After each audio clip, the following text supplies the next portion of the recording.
Hello coders. मेरा नाम है मित्र, स्वागत है आपका इस इंटरव्यू सीरीज के एक और वीडियो में। तो भाई आज हम लोग बात करने वाले हैं क्लोजर्स के बारे में, और क्लोजर्स के साथ साथ ही हम बात करेंगे लेक्सिकल स्कोप के भी बारे में, क्योंकि जहाँ पे भी बात आएगी क्लोजर्स की वहाँ पे बात आएगी लेक्सिकल स्कोपिंग की भी। आज हम इन दोनों टॉपिक्स को कवर करने वाले हैं। इसको हम लोग डायरेक्टली कोडिंग पे ही समझेंगे कि हमारा क्लोजर्स किसे कहते हैं और लेक्सिकल स्कोपिंग किसे कहते हैं, क्योंकि इसको ऐसे समझा पाना थोड़ा सा मुश्किल है। तो इसको हम लोग डायरेक्टली कोडिंग एडिटर पे ही करेंगे और वहीं पे इसको आसानी से समझेंगे। तो चलिए चलते हैं अपने डायरेक्टली कोडिंग एडिटर पर और वहीं पे इसको करके देखते हैं। गाइस, अब हम लोग आ गए हैं अपने कोडिंग एडिटर पर, और यहाँ पे हम लोग सबसे पहले समझेंगे कि जो हमारी लेक्सिकल स्कोप है वो क्या होता है, और फिर उसके बाद हम लोग जानेंगे कि क्लोजर्स कैसे काम करते हैं और वो क्या होते हैं। क्योंकि जो क्लोजर्स है वो लेक्सिकल स्कोप पे ही डिपेंड करता है। डिपेंड मतलब कि जो स्कोपिंग होती है किसी वेरिएबल की वो बहुत ही ज़्यादा मायने रखती है जब हम लोग क्लोजर्स को समझेंगे तब। इसीलिए सबसे पहले हम लोग लेक्सिकल स्कोपिंग को ही समझते हैं। लेक्सिकल स्कोप को समझने के लिए हम लोग क्या करते हैं, सबसे पहले कि एक वेरिएबल डिफाइन करते हैं। सबसे पहले अपने ग्लोबल स्कोप में वार ABC इक्वल टू 5, ठीक है। और उसके बाद एक फंक्शन डिफाइन करते हैं, फंक्शन माई फन। उसके बाद फिर इसके अंदर हम लोग क्या करते हैं, एक और वेरिएबल डिफाइन करते हैं, var my value equal to 10, okay. और फिर यहाँ पे हम लोग क्या करते हैं, इसको कंसोल लॉग करते हैं, कंसोल डॉट लॉग ABC को कंसोल लॉग करते हैं। एंड फिर उसके बाद हम लोग क्या करते हैं, माई वैल्यू को भी यहाँ पे कंसोल लॉग करते हैं। और फिर इसके बाद माई फंक्शन को यहाँ पे हम लोग कॉल कर लेते हैं, ठीक है। अब सेव करते हैं। जैसे सेव करेंगे इसमें क्या होगा कि जो हमने वेरिएबल यहाँ पे इस फंक्शन के स्कोप के बाहर डिफाइन किया हुआ है वो भी यहाँ पे एक्सेस कर सकते हैं इस फंक्शन के अंदर हम लोग। और जो ये वाला वेरिएबल है हमारा माई वैल्यू, जो इस फंक्शन के अंदर ही डिफाइन किया गया है, उसको भी हम लोग यहाँ पे एक्सेस कर पा रहे हैं, ठीक है। ये जैसे नॉर्मली हमारा फंक्शन काम करता है ये वैसा ही है। और इसके बाद एक बात आती है यहाँ पे इनर फंक्शंस की। जैसे कि हम लोग कॉल बैक वाले एपिसोड में अपने जाने थे कि एक फंक्शन को हम लोग एज अ पैरामीटर पास कर सकते हैं दूसरे फंक्शन के अंदर, और वहाँ पे इसको रिसीव करके यूज कर सकते हैं। तो ठीक उसी तरीके से एक फंक्शन के अंदर हम लोग एक दूसरा फंक्शन भी क्रिएट कर सकते हैं, जिससे कि हम लोग चाइल्ड फंक्शन कहते हैं, ठीक है। तो चलिए हम लोग उसको क्रिएट करते हैं यहाँ पे। अब उसको क्रिएट करने के लिए ये जो हमारा माई फंक्शन है इसी के अंदर हम लोगों को उसे क्रिएट करना पड़ेगा। उसे कैसे क्रिएट करेंगे, फंक्शन इसके अंदर हम लोग करते हैं, इसका नाम रखते हैं इनर फंक्शन, क्योंकि ये इसका अंदर डिफाइन कर रहे हैं। और फिर यहाँ पे हम लोग क्या करते हैं, एक वेरिएबल डिफाइन करते हैं इसके अंदर, कॉन्स्ट def इक्वल टू 20, और यहाँ पे इसको हम लोग कॉल करते हैं कंसोल डॉट लॉग def, ठीक है। अब ये इसको हम लोग सेव करते हैं। जैसे सेव करेंगे जो हमारा पहले वाला फंक्शन का जो कंसोल लॉग था वही यहाँ पे आ रहा है। क्योंकि ये जो वाला फंक्शन डिफाइन किया हुआ है इसको तो हमने कॉल कर लिया यहाँ पे इसके बाहर, बट जो ये इनर फंक्शन है इसको हमने कॉल नहीं किया है। इसको हम लोग कॉल कैसे कर सकते हैं, इसको हम लोगों को इसी फंक्शन के अंदर ही कॉल करना पड़ेगा। यहाँ पे कॉल किया और इसको यहाँ पे सेव किया। अब क्या होगा, ये जो हमारी वैल्यू थी वो भी आ रही है, और जो ये हमारा दूसरा वाला फंक्शन था इनर फंक्शन, उसकी भी वैल्यू हमें यहाँ पे प्रिंट होके आ रही है, जो कि क्या है 20 है, ठीक है। ये तो इतना नॉर्मल है। अब क्या कर सकते हैं हम लोग कि एक कंसोल लॉग और लगाते हैं, और उसमें हम लोग क्या करते हैं कि जो ये ABC की वैल्यू है उसको हम लोग यहाँ पे डालते हैं, और जो ये माई वैल्यू है इसको भी हम लोग इसके अंदर यूज करते हैं, ठीक है। इसको यहाँ पे डाल के सेव करते हैं। अब जैसे ही सेव करेंगे वहाँ पे हम लोग क्या देखेंगे कि जो ये ABC की वैल्यू है वो भी हमें मिल जा रही है इस इनर फंक्शन के अंदर, जबकि ये डिफाइंड कहाँ पे है, ये एकदम से ग्लोबल स्कोप में। पहली बात तो ये, और दूसरी बात क्या है, जो माई वैल्यू है वो कहाँ पे डिफाइंड है, इस फंक्शन के बाहर डिफाइंड है। मतलब कि जो ये इनर फंक्शन है ये के बाहर डिफाइंड है, जहाँ पे आउटर फंक्शन जो हमारा क्या है माई फन है। वहाँ की वैल्यू को भी हम लोग इसके अंदर एक्सेस कर पा रहे हैं, ये जो हमारा इनर फंक्शन है। हम लोग क्या कह सकते हैं कि ये जो इनर फंक्शन है इसका जो लेक्सिकल स्कोप है वो क्या है, ये जो हमारा माई फंक्शन का स्कोप और इसके ग्लोबल स्कोप। तो यहाँ पे बात ये समझिए सबसे पहले कि ये जो हमारा इनर फंक्शन का जो लेक्सिकल स्कोप होगा वो आउटर फंक्शन के स्कोप के बराबर होगा। इसका कहने का क्या मतलब है कि इस इनर फंक्शन के अंदर हम जितनी भी सारी चीज़ें हम लोग माई फंक्शन के अंदर यूज कर पा रहे हैं वो सारी की सारी चीज़ें हम लोग यहाँ पे यूज कर सकते हैं इस इनर फंक्शन के अंदर, ठीक है। अगर आप लोगों को समझ में आ रहा हो यहाँ पे, तो जितनी भी चीज़ें हम लोगों ने इस इनर फंक्शन के अंदर यूज की हैं, माई ABC और माई वैल्यू, वो दोनों की दोनों कहाँ पे हैं, इस फंक्शन के बाहर, इनर फंक्शन के बाहर हैं। और इनर फंक्शन के बाहर हमारा माई वैल्यू है और माई फंक्शन के बाहर क्या है हमारा ABC है। सो इनर फंक्शन के अंदर हम ये सारी चीज़ें यूज कर पा रहे हैं। सो जो लेक्सिकल स्कोप की परिभाषा है वो हमारी क्या होती है, इनर फंक्शन का लेक्सिकल स्कोप आउटर फंक्शन के स्कोप के बराबर होगा। सो जो हमारा ये आउटर स्कोप का माई फन फंक्शन है, ये जितनी भी चीज़ें एक्सेस कर पाएगा, इसके अंदर जितनी भी सारी चीज़ें रहेंगी वो सारी की सारी चीज़ें हम लोग इस इनर फंक्शन के अंदर आसानी से यूज कर सकते हैं। सो इसी को हम लोग लेक्सिकल स्कोप कहते हैं। अब चलिए हम लोग बात करते हैं अपना क्लोजर्स के बारे में, क्योंकि क्लोजर्स बहुत ही ज़्यादा डिपेंडेंट है लेक्सिकल स्कोप के ऊपर, क्योंकि जो क्लोजर्स होता है वो मेनली इनर फंक्शन को ही हम लोग कंसिडर करके उस पर काम करते हैं।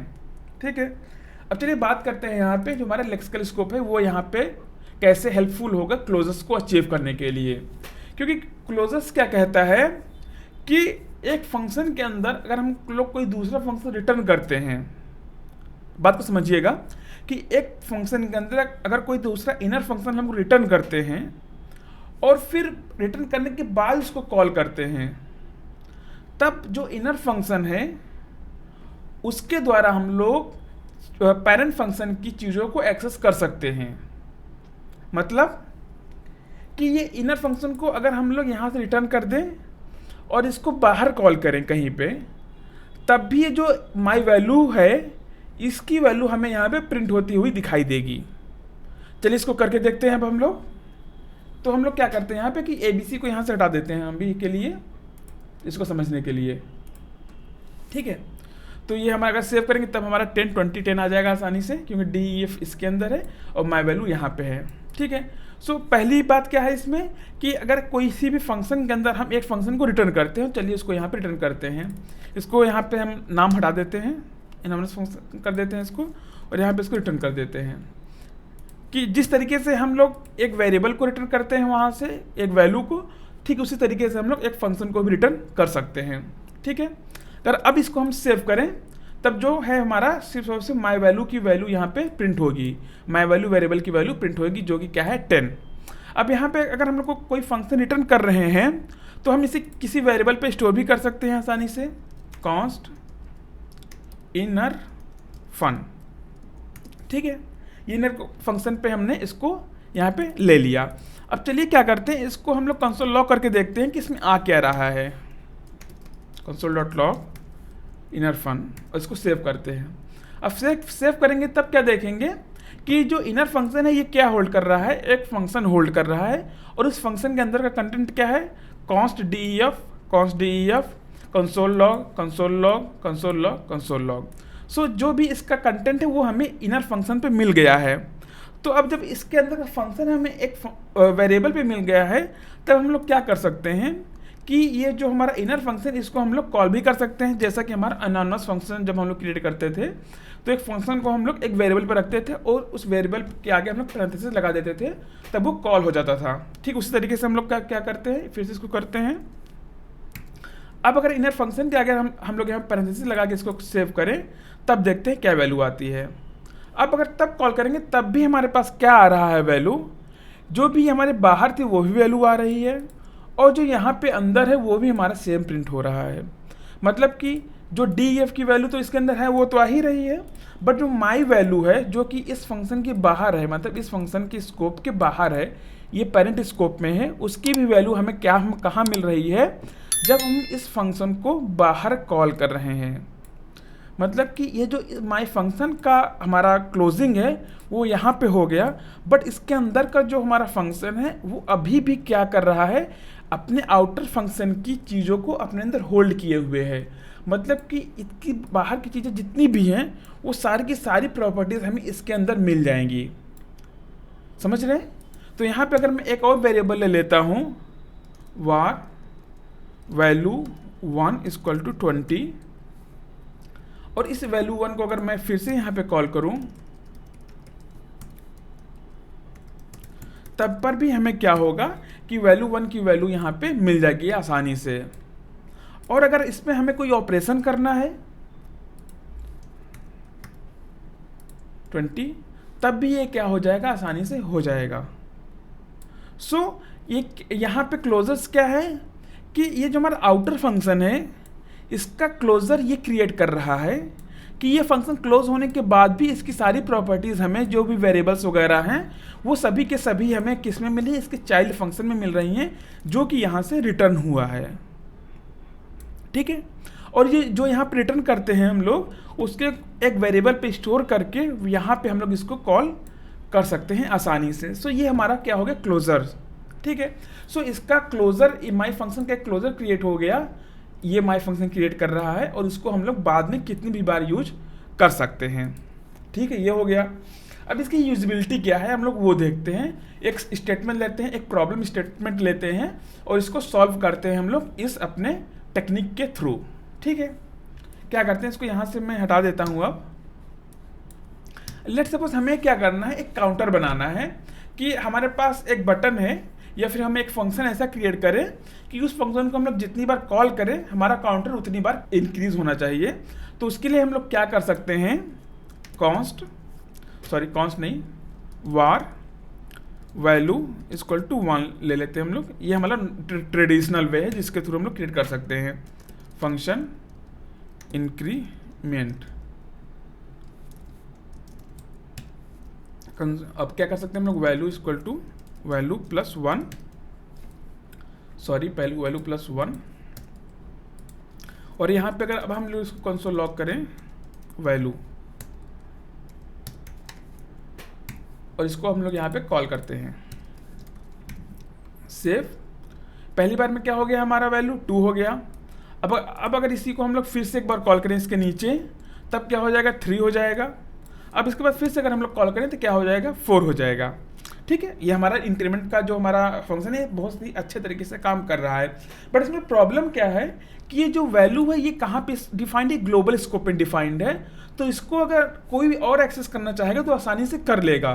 सो यहाँ पे अगर मैं चाहूँ तो अगर एक और फंक्शन बना दूँ, ठीक है, इंक्रीमेंट 2, और यहाँ पर अगर मैं इसी को यूज़ कर लूँ क्योंकि ये अवेलेबल है ग्लोबल स्कोप में तो इसको कोई भी यूज कर सकता है।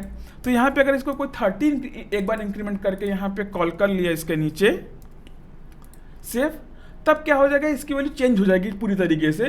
तब ये वैल्यू को एक एक नहीं बढ़ा रहा है, मीन्स इसने एक बार इसको 30 कर दिया, अब ये 33 34 कर रहा है। यहाँ पे पहले 2 था, फिर 2 में कितना हो गया, 13 ऐड हो गया।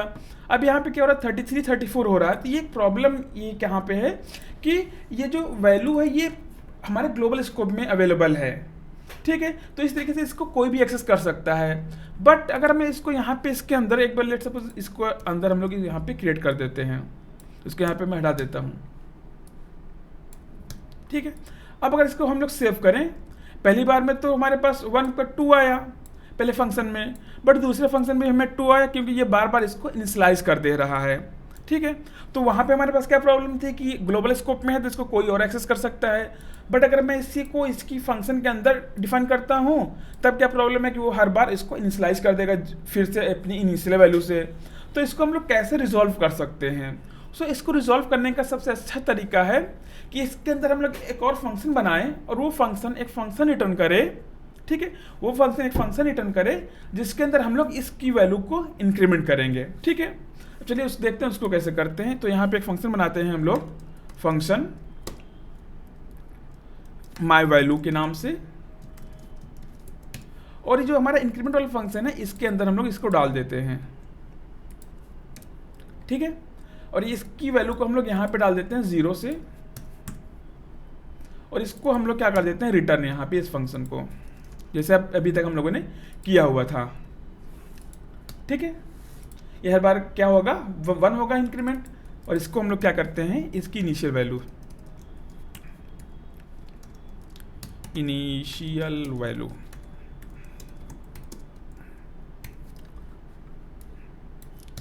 Const increment equal to my value.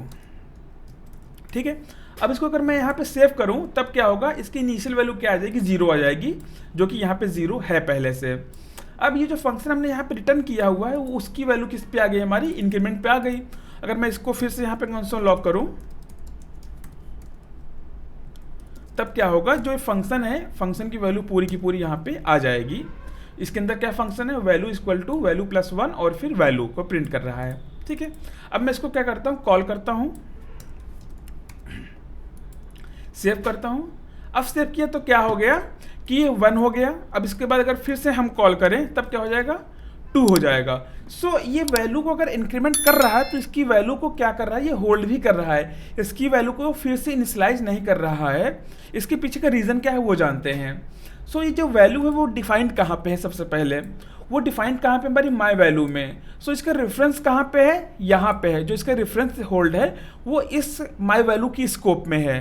सो इसकी वैल्यू को जब भी हम अपडेट करेंगे तो इसके रेफरेंस के थ्रू उसको अपडेट कर देगा, इसकी एक्चुअल वैल्यू को। बट इसका स्कोप इस माई वैल्यू के अंदर है, इसीलिए इसका बार बार ये रीसेट नहीं करेगा। क्यों? क्योंकि जो माई वैल्यू है वो एक बार कॉल हो चुका है। क्योंकि माई वैल्यू एक बार कॉल हो चुका है, इसको हम लोग दोबारा कॉल नहीं कर रहे हैं, इसलिए जो इसकी वैल्यू सबसे पहले थी वही रहेगी।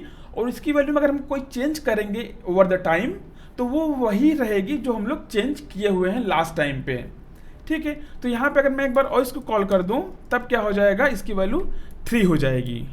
ठीक है, अब यहाँ पे एक इसकी अच्छी बात और क्या है कि इसको मैं जितनी बार चाहूँ यूज कर सकता हूँ माई वैल्यू को। ठीक है, अगर मैं यहाँ पे इसको 1 कर देता हूँ, ठीक है, इसका एक रेफरेंस क्या बन गया है, इंक्रीमेंट, इसको मैंने स्टोर कर लिया है। और दूसरी बार मैंने इसको कहाँ स्टोर कर लिया है, इंक्रीमेंट 1 पर। तो मैं अब यहाँ पे चाहे जितनी बार चाहूँ, चाहे जितने काउंटर्स चाहूँ बना सकता हूँ आसानी से। ठीक है, हमारा एक काउंटर ये हो गया है और दूसरा काउंटर हमारा क्या हो गया, ये हो गया है। तो यहाँ पे अब वैल्यू कोई चेंज नहीं होगी। सेव किया, पहली बार में क्या है 1 2 3 आया, जो यहाँ पे 3 बार कॉल किया हुआ है। और यहाँ पे इसको फिर से ये हमारा 0 से इनिशियलाइज हो गया है। और अगर मैं यहाँ पे इसके नीचे इसको कॉल कर लेता हूँ, वैल्यू 4 ही रहेगी पहले वाले के रेफरेंस में, ये रीसेट नहीं करेगा। ठीक है, देखा आपने कि माई वैल्यू को मैंने यहाँ फिर से कॉल किया हुआ है, बट इसका हमारा जो स्कोप है, ये इसका स्कोप अब इसके साथ बाइंड हो गया है कि अब जितनी भी सारी चीज़ें ये रहेंगी, ये इसकी वैल्यू पहले से क्रिएटेड है 0, तो ये इसी के साथ यहाँ पे अटैच हो गई है। और यहाँ पे जो फिर से मैंने माई वैल्यू को यहाँ पे कॉल किया हुआ है, अब इसकी वैल्यू किसके साथ अटैच हो गई है, इंक्रीमेंट 1 के साथ अटैच हो गई है।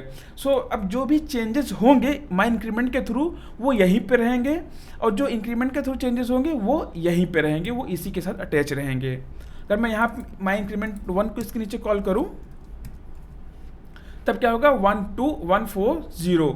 सो इंक्रीमेंट 1 की वैल्यू क्या है, वो परसिस्ट है, मतलब कि जो पहले से थी 0 1 वो 1 पे टिकी हुई है, जबकि मैंने इसको इंक्रीमेंट को कॉल किया हुआ है। और जो इंक्रीमेंट 1 की वैल्यू थी वो भी इसके साथ टिकी हुई है, चाहे हमने बीच में इसको इंक्रीमेंट को कॉल कर लिया है। ठीक है, मैं इसको यहाँ से हटा देता हूँ, यहाँ पे डाल देता हूँ। तो यहाँ पे क्या होगा कि पहली बार में कॉल करते समय 0 1 2 3 4 है, और उसके बाद जो दूसरा मैंने इसका क्रिएट किया हुआ है एक फंक्शन पे, ये फिर से क्या है हमारा 0 1 2 है। सो इस तरीके से क्या हो रहा है कि इसका क्लोजर क्रिएट हो जा रहा है इस फंक्शन का, इसके स्कोप के थ्रू। तो क्या हो रहा है कि ये इसको किसी भी चीज़ को डिस्टर्ब नहीं करेगा। अब यहाँ पे दूसरी चीज़ नोटिस करने वाली है कि ये जो वैल्यू है ये कोई और एक्सेस नहीं कर सकता है। ये वैल्यू क्या एक्सेस कर सकता है, जो भी इसके अंदर की चीज़ें हैं, इस माई वैल्यू के अंदर की फंक्शंस हैं, वेरिएबल्स हैं, ऑपरेशंस हैं, वही इसको एक्सेस कर पाएंगे।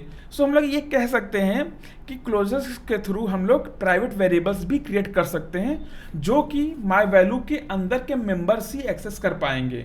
मीन्स अगर हम लोग चाहें तो माई वैल्यू के अंदर एक और फंक्शन क्रिएट करें तो वो फंक्शन भी हमारा इस वैल्यू को एक्सेस कर पाएगा। ठीक है, चलिए उसको हम लोग एक और करके देखते हैं यहाँ पे। अब इसके अंदर क्या करते हैं हम लोग, एक यहाँ पे वो बनाते हैं एक ऑब्जेक्ट। ठीक है, हमारा ये हो गया फंक्शन। हम लोग यहाँ पे करते हैं इंक्रीमेंट का, इंक्रीमेंट। ठीक है, हमारा इंक्रीमेंट का हो गया। और दूसरा हम लोग बनाते हैं डिक्रीमेंट का, इसको यहाँ से हटा देते हैं, ऑपरेशन।